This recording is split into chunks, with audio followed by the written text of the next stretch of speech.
Assalamu alaikum students. I hope you can hear me. Walaikum assalam, sir. Yes, we can hear you. Okay, thank you very much. Students, today we'll not talk about any particular play or any particular assignment. Rather, today's lecture is a general one, and it is about your examinations, about causes of failures, and the ways to improve your chances of getting good marks. Varda, please mute your mic.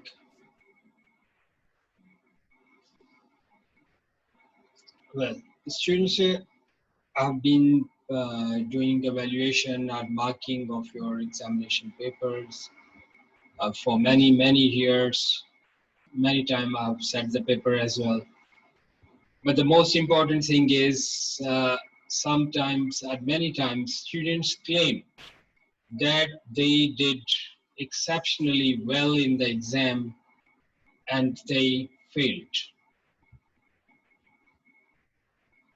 Definitely, sometimes there might be mistakes at the examination from the examination system point of view, or from the system. Nothing is absolutely perfect, but many times fault lies with the students, but they don't realize it,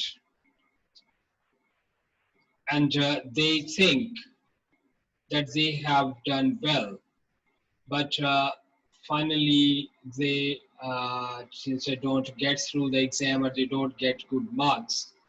From that point of view that I want to share or discuss certain things. First, I'll give you my point of view. Later on, you can ask questions.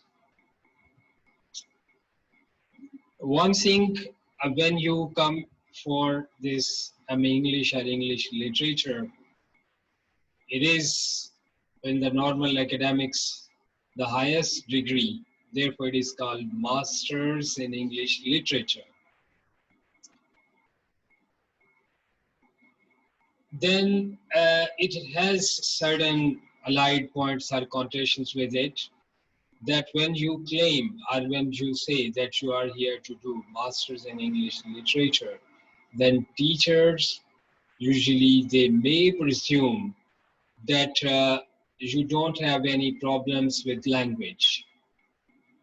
You can speak fluently, you can write fluently, smoothly, without any grammatical mistakes and in best possible expression. This is presumed that this is expected from students of English literature. But the ground reality is quite deplorable, quite miserable. And when I say these things, that reality is quite miserable, definitely I am saying it generally speaking.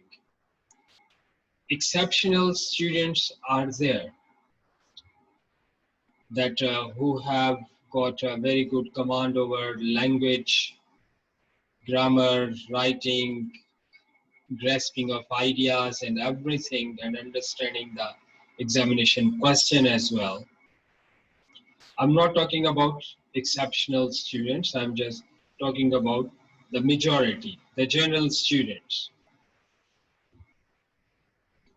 And general students, definitely sometimes they don't get good marks, but accidentally sometimes they get good marks too. Then that means the examiner hasn't gone through their script minutely and just superficially saying the script marks, that means some generous marks are given. That's just a stroke of good luck. May everybody have that. But most of the time, it doesn't happen. Sometimes students say that their attempt was very good, they prepared well, they did well, and even then they failed or couldn't get good, desired, or expected marks. I am talking particularly about those students And all whatever I'm sharing, that it is all my observation, my experience, or you can say that the knowledge that I got from that particular process of marking of exams to your scripts. First of all, students have weak grammar knowledge. The basic thing like that, they need to understand parts of speech. They don't understand it. First need uh, this, sorry for an aside. This particular class is just as a sort of a diagnosis of your problems and certain then prescriptions. I will be prescribing certain remedies as well. And if you have got that weak grammar, sometimes you feel that you are writing well, your English is good, but actually you are unknowingly committing mistakes. And such mistakes are called errors. One is called mistake and other is error. Mistake is that sometimes in absence of mind, sometimes in a hurry, slip of tongue or slip of pen. That is called mistake. And mistake can be rectified or corrected by yourself. But error is that sort of faulty language or mistake that is based upon wrong knowledge. The students don't know how to write that particular verb or particular sentence or particular subject and verb agreement, or sometimes which tense is required for some particular occasion. For that, basic grammar study is required, and you need to do that study of tenses, some like the parts of speech, and some basic rules of correct English. I've got a very good file that is basically scanned from second year English book, and at the end of the class I can share that with you.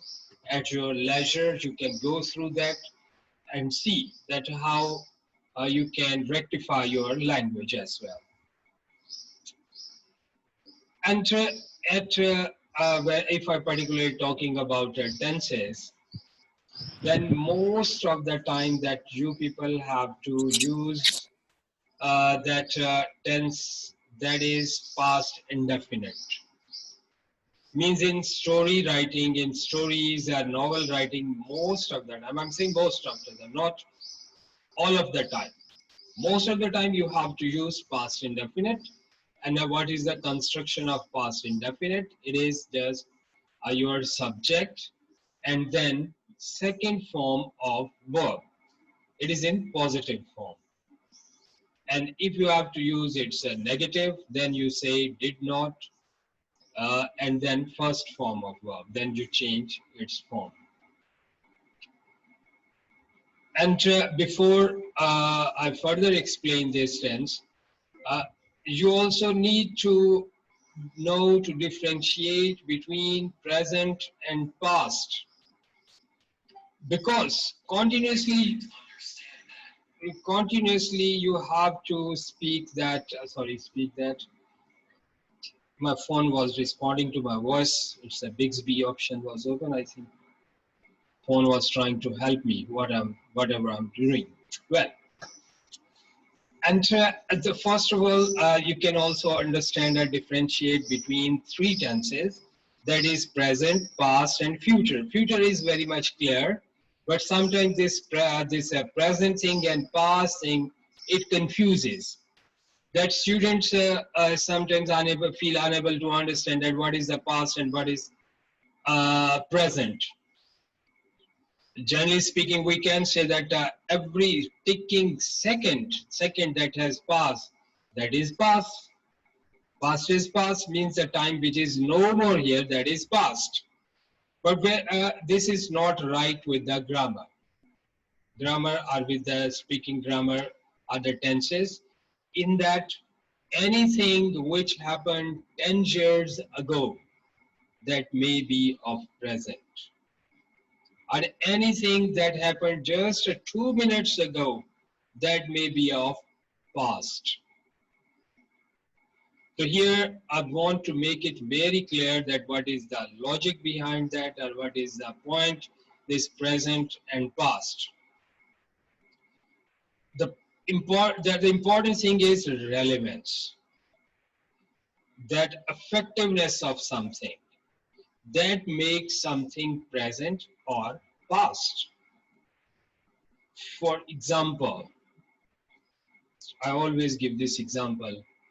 In the morning you had your breakfast, then comes your lunchtime, and then is your dinner time.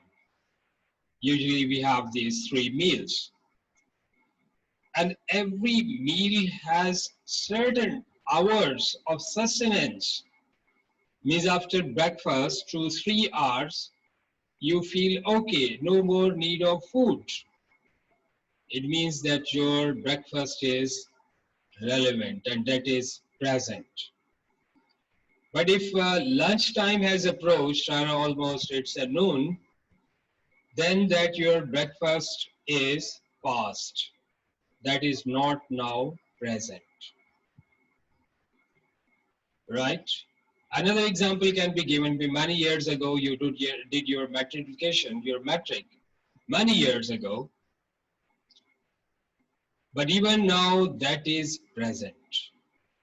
Present in a sense, you have its degree, you have its qualification. On the base of that, you can seek any employment. Therefore, that is present. In Urdu, you will talk about that. कि मैंने matric की हुई है is the present. But sometimes things a few moments ago, you will talk about them that as if they have passed. Like that, someone has asked you to do something or put something. In Urdu में आपसे समझा, किसी ने कहा जी ये glass को जरा properly ये टेबल पे, ये सिंपली उसने कहा कि जैसे ये ग्लास को टेबल पे रख देना. आपने रखा और कोई टेबल हिला और नीचे गिर के ग्लास टूट गया. दूसरा आपको कहता है कि मैंने तुम्हें कहा था ये टेबल पे रख दो, तो आप कहते हैं मैंने रख दिया था. अब ये जस्ट 1 मोमेंट पहले की बात है और ये था पास्ट हो गया. और your matric is many years ago you did that and that is present. तो इसमें थोड़ा सा ये लॉजिक और ये पॉइंट को समझने वाली बात है कि जिस चीज का भी इफेक्ट मौजूद है वो है प्रेजेंट, और जो चीज एक वाकया था जो हो गया खत्म हो गया, उसकी रेलेवेंस अब उस तरह से नहीं है, तो वो हो जाएगा पास्ट. तो पास्ट की बात को करने के लिए आपने एग्जाम में यूजुअली जो भी आपके प्लेस है, स्टोरीज है, कुछ भी, उसके लिए आप बात करेंगे पास्ट इंडेफिनिट, ज्यादातर पास्ट इंडेफिनिट. दूसरे भी टेंसेस यूज हो सकते हैं, लेकिन ज्यादातर ये अगर यानी ये जो चीजें मैं वो बता रहा हूँ कि इनके करने से 90% आपके जो ग्रामेटिकल इश्यूज हैं ये सॉल्व हो जाएंगे इन चीजों को एड्रेस करने से. तो ज्यादातर आप यूज करेंगे पास्ट इंडेफिनिट. अच्छा, समटाइम्स अगर आप बड़े ग्रामर में एक्सपर्ट हैं, जरा ग्रेस्प आपकी ग्रिप अच्छी है, then you can use present indefinite as well. Present indefinite जो यूज किया जाता है तो वो थोड़ा सा उसको आपकी राइटिंग को ड्रामेटिक इफेक्ट देने के लिए, थोड़ा सा उसको जो है कि फ्रेश लुक देने के लिए. या फॉर एग्जाम्पल एक कैरेक्टर की बात करते हैं कि कैरेक्टर वहां पे गया, he went there, this is past indefinite. आप ये कहते हैं कि the character goes over there, ये इस तरह से भी लिखा जाता है, ये भी एक स्टाइल है. लेकिन ये कब करना है कि जब आपने बेसिक बाकी सारी ग्रामर को कर ली, क्योंकि इसको संभालना थोड़ा सा मुश्किल हो जाता है फिर. अच्छा, सेकंड थिंग आ जाता है प्रेजेंट परफेक्ट. प्रेजेंट परफेक्ट की क्या कंस्ट्रक्शन होती है कि आप उसके सब्जेक्ट के साथ according to the subject has या हैव यूज करने के बाद third form of verb use करते हैं। तो उस हैज एंड हैव प्रेजेंट है, बात मुकम्मल हो चुकी है, लेकिन इसका मतलब ये, अब फॉर एग्जांपल आप कहते हैं कि Shakespeare has said, Shakespeare has said, तो इसका मतलब कि शेक्सपियर ने ज़ाहिर कई 100 साल पहले वो बात कही थी, पास्ट होगी, लेकिन आप कह रहे हैं हैज सेड जो it is present perfect, it means कि बात तो मुकम्मल हो चुकी है, लेकिन उसकी अभी रेलेवेंस, उसका जो इफेक्ट या उस बात की जो सच्चाई है वो अभी तक मौजूद है, इसलिए उसको आप पास्ट की बजाय प्रेजेंट परफेक्ट यूज करते हैं। तो ये थोड़ी थोड़ी आपकी अपनी कॉम्प्रिहेंशन या अंडरस्टैंडिंग भी इसमें यूज होगी कि जो बात आप एग्जाम में लिख रहे हैं या ड्यूरिंग रीडिंग भी आप अपने असाइनमेंट्स पढ़ रहे हैं, तो आपने उसके इस टेंस पे गौर करना है कि ये टेंस कौन सा यूज हुआ है। अगर सब्जेक्ट के बाद सेकंड फॉर्म यूज हुई है तो then it is past indefinite, और उसका देखना है कि किस तरह से कौन सी बात के लिए ये यूज किया गया। इन चीजों को आपने अपने असाइनमेंट्स को पढ़ते हुए जब आप माइन्यूटली जरा डीपली ऑब्जर्व करेंगे तो तब आप उनको बहुत अच्छी तरह से इन चीजों को समझ सकेंगे। मैंने पॉइंट आउट कर दिया, समझना आपने खुद है। फिर उसमें कोई आपको लगे क्वेश्चन तो you can ask me questions, then I will try to clarify.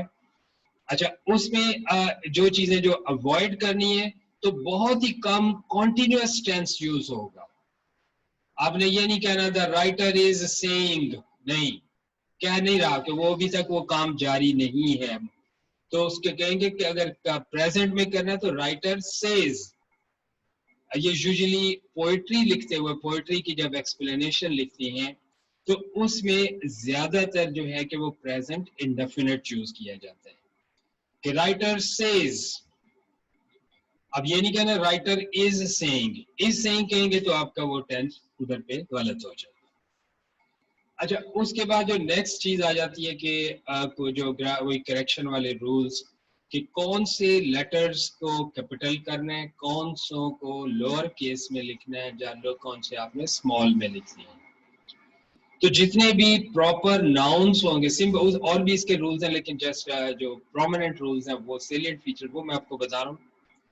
जितने भी प्रॉपर नेम्स होंगे उन सबको आपने कैपिटल से लिखना है, कॉमन नाउन्स को स्मॉल से लिखना है, सेंटेंस स्टार्ट करना है तो वो आपने कैपिटल से स्टार्ट करना है। अगर किसी की बात कहीं लिख रहे हैं तो वो डायरेक्ट जो लिखनी है उसी के वर्ड्स में, तो वो उसके ऊपर फिर आपने इन्वर्टेड कॉमास लगाने। इन्वर्टेड कॉमास अगर स्टार्ट किए हैं तो उसकी बात खत्म होने के बाद इन्वर्टेड कॉमास को एंड पे भी लगाने, यानी दोनों तरफ उसके वो कॉमास लगाने। और इसमें एक दो चीजें ये है कि यूज ऑफ आर्टिकल। तो आर्टिकल दो तरह से होते हैं, एक है उसको कहा जाता है कि जिसे आप ए और एन, और दूसरा है उसके बाद, यानी इसको इंडेफिनिट आर्टिकल कहा जाता है, और दूसरा है द, या इसको दी प्रोनाउंस किया जाता है वाउल से पहले और कंसोनेंट्स के बाद, इसको पहले इसको जो द प्रोनाउंस किया जाता है। लिखने में प्रोनाउंसिएशन डिफरेंट, अदरवाइज ग्रामर के हिसाब से इसका जो मीनिंग है तो दैट इज सेम। तो अब आपने देखना है कि अगर तो जिस चीज की आप बात कर रहे हैं वो, अगर तो वो है प्रॉपर नाउन, किसी का नाम है जी शेक्सपियर है, मुल्तान है, बहावलपुर है, तो उससे पहले आपने ना डेफिनेट आर्टिकल ना इनडेफिनेट, ना आ लगाना है ना दा लगाना है, कुछ भी नहीं लगेगा। ये लगेगा जो कॉमन नाउन से पहले। कॉमन नाउन्स क्या होते हैं, ये भी एक ग्रामर का पॉइंट कि जो उस क्लास की सभी चीजों के नाम हो। फॉर एग्जांपल कि बॉय, सारे बॉयज बॉयज सबके लिए वर्ड चूज होगा। और अगर फॉर एग्जांपल जमशेद, तो जमशेद सिर्फ एक बॉय का नाम है, सभी बॉयज को जमशेद नहीं कह सकते, तो this is then it is proper noun. तो अब दा जमशेद नहीं कह सकते, लेकिन आ बॉय या दा बॉय ये लिखा जाएगा। इसके साथ तो अब आपने देखना है कि अगर जब दा लिखा जा रहा है तो इसका मतलब है कि आप कह रहे हो कि वो खुद खास, कि वो कोई खास। जब आ लिख रहे हो तो कोई भी एक, उसमें उस वक्त उसको खास नहीं किया। अच्छा, ये इसके एग्जांपल आपको एक कहानी जो आप लिखते हैं, स्टोरी कोई, उससे आपको एक बताता हूँ कि there was a thirsty crow. अब कोई भी एक कौवा, कोई आपने यानी जितने भी दुनिया के कौवों में से किसी एक कौवे की बात स्टार्ट कर दी कि a crow, there was a crow. अब आ जो है ये इनडेफिनेट आर्टिकल है। अगर इसका पहला लेटर जो है क्रो का वाउल्स में से होता तो फिर एन क्रो हो जाता। उसके बाद कहानी आपने स्टार्ट कर दी, तो अब एक कौवा आपने ले लिया और बाकी दुनिया के सारे कौवे आपने छोड़ दिए। अब उनकी बात नहीं है, अब इस एक खास कौवे की बात है। अब नेक्स्ट सेंटेंस में जब इस कौवे की बात करेंगे तो वो फिर आक्रो नहीं रहेगा। पहले सेंटेंस में वो आक्रो था, अब वो बन जाएगा दाक्रो। ये बात अब यानी कि वो इनडेफिनेट से डेफिनेट आर्टिकल की तरफ अब डेफिनेट आर्टिकल यूज करेंगे। तो इसी तरह से आप अपनी जितनी भी असाइनमेंट्स में लिख रहे होते हैं तो उसमें देखना है कि आप जिसकी बात कर रहे हैं वो नाउन अगर कॉमन नाउन है और काउंटेबल नाउन है। अगर जो काउंटेबल नहीं है उनके साथ तो ये आ या एन लगेगी, इसका मतलब एक है, यानी कि गिनने वाली। अगर चीज जो गिनने वाली नहीं है तो उसके साथ तो ये लगेगा ही नहीं, ए या एन वगैरह ये नहीं लगेगा। तो उसके अगर आपने पहले उसकी जनरल बात की कि कोई एक, तो उसके साथ आपने ये आर्टिकल लगा दिया, इंडेफिनेट आर्टिकल। फिर अगर नेक्स्ट उसी का जिक्र किया जा रहा है, उसी पैराग्राफ, उसी असाइनमेंट, उसी में, तो उसी की तरफ इशारा जिसका पहले सेंटेंस में जिक्र किया था, तो देन दैट बिकम्स डेफिनेट। तो तब वो आ नहीं, फिर वो दा या दी बन जाए। तो ये एक आर्टिकल के हवाले से यूजुअली स्टूडेंट्स जो है कि वो मिस्टेक्स करते हैं। अच्छा, दूसरी चीज है, और जो चीज और भी होंगी जस्ट बेसिक, जो कि मैं रिसेंटली मैंने एक असाइनमेंट देखी तो उसके हिसाब से मैं चीजें जो है कि वो पॉइंट आउट कर रहा हूँ। तो एक है कि एक्टिव वॉइस और पैसिव वॉइस की अंडरस्टैंडिंग। तो ये चीज भी आपने देखनी होगी कि एक्टिव वॉइस और पैसिव वॉइस में किस तरह से डिफरेंशिएट किया जा सकता है, उसको कैसे यूज किया जा सकता है। यूजुअली आपने ये किया होगा, पढ़ा होगा, इसका मैं जरा शॉर्ट में बता रहा हूँ कि पहले भी एक्टिव वॉइस पैसिव वॉइस किए होंगे कि I write a letter is written by me. मैं एक खत लिखता हूँ, खत मुझसे लिखा जाता है। लेकिन कभी आपने इसके शायद लॉजिक में जाने की जरूरत महसूस नहीं की होगी, या इस पे क्वेश्चन नहीं किया होगा कि ये हम करते क्यों हैं, कि जी एक मैं खत लिखता हूँ, खत मुझसे लिखा जाए, क्या मस्तिष्क की क्या ये चक्कर, क्या इसकी जरूरत क्या है इस तरह दो तरह की कंस्ट्रक्शन की, दो तरह की बातें करने की। तो आई एक्सप्लेन यू दैट कि समटाइम्स ऐसा होता है कि आपने किस चीज को इम्पोर्टेंस देनी है। अगर तो जो काम कर रहा है तो उसको सब्जेक्ट कहते हैं, जिसपे काम हो रहा है उसका ऑब्जेक्ट। तो समटाइम्स अगर सब्जेक्ट को इम्पोर्टेंस आप दे रहे हैं अपने जुमले में तो उसको वो एक्टिव वॉइस पहले लिखेंगे। अगर उसको आपने अपने ऑब्जेक्ट को इम्पोर्टेंस देनी है जिस पे काम हुआ है तो उसको पहले लाने के लिए सेंटेंस के स्टार्ट में लिखने के लिए फिर आपका सेंटेंस पैसिव वॉइस बन जाता है। एक ये वजह होगी। दूसरी वजह, कुछ ऐसे सेंटेंसेस भी होते हैं कि जिसमें जो सब्जेक्ट जो काम करने वाला है उसका जिक्र ही नहीं किया जाता, कि all together that is missing from your sentence. तो जब सब्जेक्ट ही मिसिंग है, सिर्फ ऑब्जेक्ट है, तो ऑब्जेक्ट को आप पहले रख के लिखेंगे सेंटेंस के स्टार्ट में, तो then that becomes passive voice sentence. इसकी जो वेल नोन एक एग्जांपल मैं दिया करता हूँ अक्सर, तो that is from essay of Quaid-e-Azam, that Quaid-e-Azam was born in Karachi. When you say Qaid-e-Azam was born in Karachi, so this is passive voice sentence, and in Qaid-e-Azam here is object. इसका तर्जुमा जो अगर हम कर रहे हैं कि कायद-ए-आज़म कराची में पैदा हुए, तो it is wrong. Passive voice sentence का हम एक्टिव वॉइस तर्जुमा कर रहे हैं। तो उसी तरह से जैसे कहते हैं ना, मुझसे एक खत लिखा जाता है या मुझसे एक खत लिखा गया, तो इसका भी तर्जुमा अगर किया जाए तो ये बनेगा कि कायद-ए-आज़म को कराची में जन्म दिया गया, क्योंकि जन्म देना is the act of mother, it's not act of child. हम तो उर्दू में कहते हैं ना कि बच्चा पैदा हुआ, लेकिन अंग्रेज जो है उस तरह से कहते कि नहीं, माँ ने बच्चे को जन्म दिया, कि child is born by mother.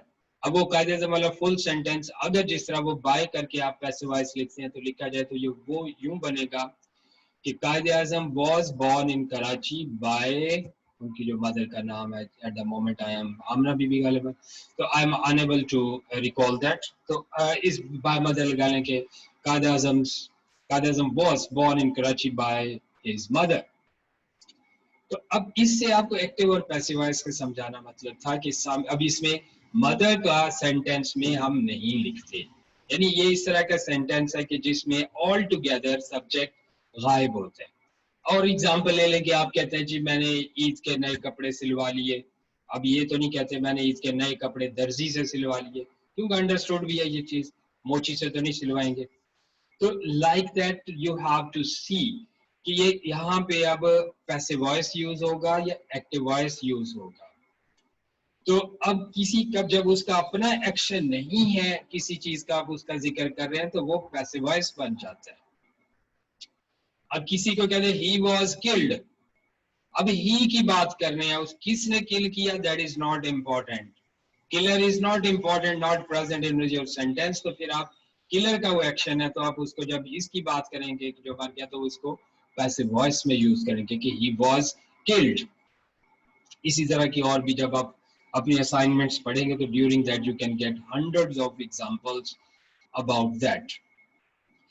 अच्छा, ये हो गया कुछ ग्रामर और इस तरह से चीजें हैं। दूसरा चीज जो है कि वो time management, that is very important. कि टाइम मैनेजमेंट का अगर रफली कैलकुलेट करें तो आपके पास 3.5 आवर्स होते हैं, इसको अगर मिनट्स बनाएं तो ये बन जाएंगे 210, if I am good at maths 210 हैं, और आपके पास टोटल 6 क्वेश्चन है, particularly talking about this drama paper. तो 6 क्वेश्चंस आपने करने हैं, one first reference to the context compulsory, और द लास्ट हिस्ट्री क्वेश्चन, ये 20 मार्क्स के हैं, और बाकी हर सेक्शन में से दो आपने 15 मार्क्स के क्वेश्चन करने हैं, तो 4 आपके हो गए 15 के। तो इसको अगर आप कैलकुलेट करेंगे तो 15 मार्क्स के पेपर को, सॉरी क्वेश्चन के लिए आपके पास 30 मिनट्स बनते हैं, और 20 मिनट्स के लिए आपके पास जो है बनते हैं जस्ट 20 मार्क्स के लिए 40 मिनट्स है। तो अब आपने प्रैक्टिस इस चीज की कर लेनी है कि आप 3.5 आवर में इतने क्वेश्चन कर सकते हैं। आपकी राइटिंग स्पीड, अपना जो आपने सिलेक्टेड मटेरियल है वो अपने उस हिसाब से ही मैनेज करना है पहले से, जिसे कहते हैं चादर देख के पांव फैलाना। कि अब ये कभी नहीं ऐसा होगा कि आप एक क्वेश्चन आपने बहुत अच्छा कर दिया, उस पे आपने 1 आवर लगा दिया, जब 1 आवर लगा दिया तो 30 मिनट्स का तो एक क्वेश्चन का टाइम था, इट मींस कि आपने 2 क्वेश्चन का टाइम एक को दे दिया, दूसरा फिर आपको ड्रॉप करना पड़ेगा। तो ये कभी भी नहीं हो सकता कि एक बहुत अच्छा किया हुआ क्वेश्चन और 2 एवरेज किए हुए क्वेश्चंस के मार्क्स बराबर हों। जो एक अच्छा किया हुआ उसके मैक्सिमम आपको अगर 15 में से कोई 10-11 मिल जाएंगे, और अगर नॉर्मल 2 एवरेज के किए हुए हैं तो एक के अगर 8-8 भी मिलते हैं तो आपके 16 मार्क्स बन जाएंगे। तो ये चीज ध्यान में रखना कि कभी भी क्वेश्चन को ड्रॉप करना कि ठीक नहीं होगा। अगर नहीं भी आता, बिल्कुल नहीं आता, फिर भी नहीं छोड़ना क्वेश्चन। अब ये बड़ी स्टूपिड सी सजेशन मैं दे रहा हूँ, क्योंकि उसमें आपने अपनी लक को आजमाना है कि आपने एग्जामिनेशन के जो लूप होल्स हैं कि उसमें हो सकता है कि अगर कोई प्रॉपर्ली रीड करके आपका क्वेश्चन को इवेल्युएट ना करे तो कुछ ना कुछ फिर भी उसके मार्क्स आपको मिल जाएंगे, इसलिए क्वेश्चन नहीं छोड़ना। हाँ ठीक है, आपको लगता है कि बिल्कुल ही नहीं आता तो चले ज्यादा नहीं तो 5 to 10 मिनट्स ही उसके लिए स्पेयर कर लें कि एंड में कुछ ही आपने उसके लिए जो है कि कुछ ना कुछ तो रिकॉल हो ही जाएगा, कुछ ना कुछ बाकी एक्सपीरियंस से वो लिखते हैं कि डाउट के साथ ही लिखते हैं। तो but don't drop any question. अच्छा, उसके बाद सेकंड थिंग इज कि यू आर राइटिंग। तो writing is just like an exercise, उससे आपको स्टेमिना अपना जो है कि डेवलप करना है। अगर आप all of a sudden exam में बैठ के लिखना शुरू कर देंगे तो हो सकता है कि आफ्टर हाफ आवर आपकी जो फिंगर्स हैं कि वो जो है कि इस तरह से स्ट्रॉन्ग ना रहें, लिख ना सकें, एनर्जी खत्म हो जाए। तो इसके लिए डेली जो है कि आप प्रैक्टिस कर लें, specially before the exam, that for 1 or 2 hours 2 hours you have to right.